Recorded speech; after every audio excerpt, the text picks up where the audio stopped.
$1 million ruling on punitive damages could have a big impact on the future of the healthcare industry. A jury making that decision just yesterday, punishing the state's largest HMO for its role in the hepatitis outbreak.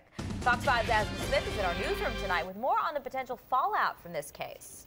Yeah, Olivia and John, in most medical malpractice cases, the plaintiffs can only recover damages from the doctor and the hospital. But in this case, the plaintiffs won, arguing the HMO should have known about Dr. Deepak Desai's alleged unsafe practices.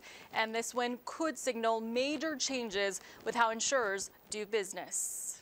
It's a very, very scary scenario. To say independent health insurance broker Larry Harrison is concerned about the $500 million verdict against Health Plan Nevada and Sierra Health Services is an understatement. Harrison says the money the three plaintiffs won from the HMO for keeping rogue physician Deepak Desai and its network will come from its customers. Well, because the money has to come from someplace. It doesn't fall out of the sky.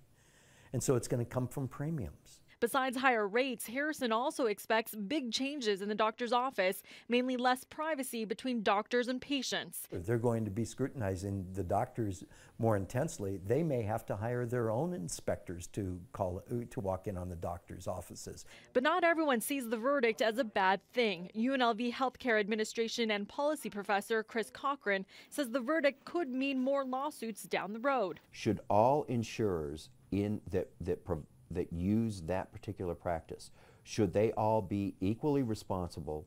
Cochran adds it could force HMOs to take a closer look at its doctors and their practices, so what happened to these patients don't happen again. That they want to make sure that they are providing the best level of care for their members. And ultimately, I think that's what everybody wants. And a spokesman from Health Plan of Nevada says the company will appeal the jury's decision, and during that appeal, evidence that wasn't allowed in this civil trial could be heard.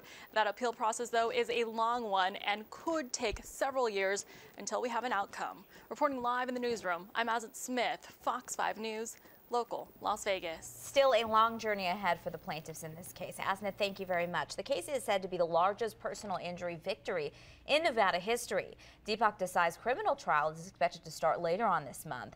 He is facing both state and federal charges stemming from the outbreak.